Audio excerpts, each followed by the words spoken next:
Olá, hoje o Papa abriu para a Igreja inteira o Sínodo dos Bispos em Roma, com a participação não apenas de bispos, mas também de teólogos, peritos, peritas, mulheres, em que não apenas os bispos poderão votar, mas também leigos poderão votar, mulheres poderão votar. E esse Sínodo dos Bispos, que é já como método uma novidade, ele foi precedido por dois outros momentos, um diocesano e um continental, em que fiéis leigos e fiéis ordenados, os pastores, discutiram o modo de ser da igreja no terceiro milênio e também questões importantes que a igreja tem que afrontar. Este sínodo tem como missão trabalhar a sinodalidade. São duas coisas diferentes. O sínodo é um instrumento ordinário de governo que o Papa Paulo VI instituiu para ajudar os papas no governo da igreja. A sinodalidade, diz o Papa Francisco, é uma dimensão constitutiva da igreja, de modo que o que Deus espera da igreja no terceiro milênio, segundo o Papa Francisco, é que ela seja uma igreja toda sinodal. O que é sinodalidade? Então, a palavra sínodo significa apenas caminhar juntos. Durante o primeiro milênio, as igrejas trabalhavam muito a dimensão sinodal, em que os bispos se reuniam para também decidir questões em comum. No segundo milênio, especialmente no Ocidente, nós fomos perdendo a lógica da sinodalidade e fomos centralizando as decisões na figura do Papa. No Concílio Vaticano II, nós recuperamos a dimensão da colegialidade dos bispos, de modo que não apenas o Papa é responsável pela igreja, mas todo o colégio episcopal é responsável pela igreja, porque o colégio episcopal é sucessor do colégio apostólico. A Lumen Gentium vai dizer para nós que a suprema autoridade da igreja é exercida pelo Papa, mas também pelo colégio episcopal em comunhão com o Papa. Ora, mas a questão que fica em aberto no concílio é, afinal, como os fiéis leigos, ou seja, os não ordenados, influenciam nos rumos da igreja. E aí então a questão da sinodalidade vem conclamada por Francisco como exatamente esta possibilidade que nós temos e que é constitutiva da igreja a partir do sacramento do batismo. Todos os batizados participam do sacerdócio de Cristo e, portanto, da missão profética, régia e sacerdotal, que decorre desse sacerdócio.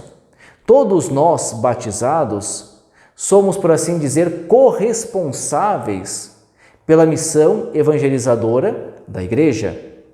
Ora, a questão da sinodalidade, este caminhar juntos, significa dizer, nós precisamos juntos pensar como vamos anunciar o evangelho hoje.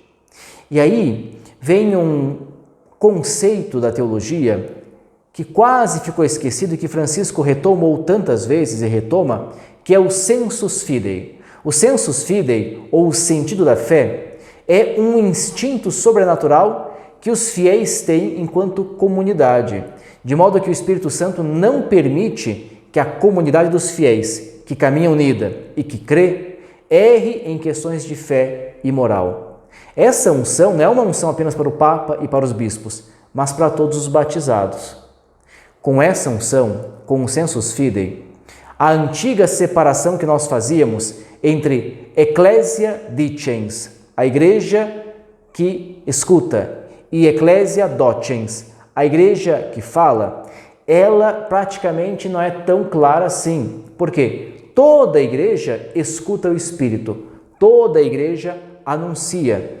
No interno da igreja existem os ministérios, existem aqueles que falam de forma autorizada em nome de toda a igreja, mas toda a igreja, todos os fiéis têm que escutar o Espírito. Todos os fiéis devem escutar-se entre si, ou seja, todos a escuta do povo fiel de Deus, todos a escuta dos bispos e todos a escuta do bispo de Roma, o Papa. A sinodalidade é este caminhar unidos na escuta do Espírito e na escuta entre nós.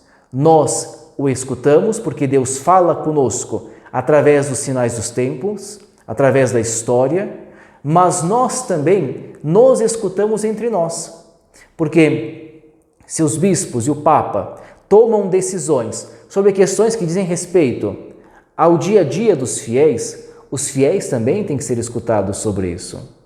Ora, o Papa diz muitas vezes e repete, a sinodalidade não é um parlamento, porque a igreja não é uma democracia, mas é um serviço de escuta e de caminharmos unidos, para irmos discernindo juntos, através desta visão dos sinais dos tempos, através do ouvir o Espírito Santo que fala à igreja, como devemos caminhar. Vamos, neste mês de outubro, de modo particular, rezar nas nossas comunidades pelo Sínodo. Que ele possa ser para nós como que um novo Pentecostes no terceiro milênio e ajudar a igreja a discernir os caminhos pelos quais nós devemos trilhar e anunciar o Evangelho.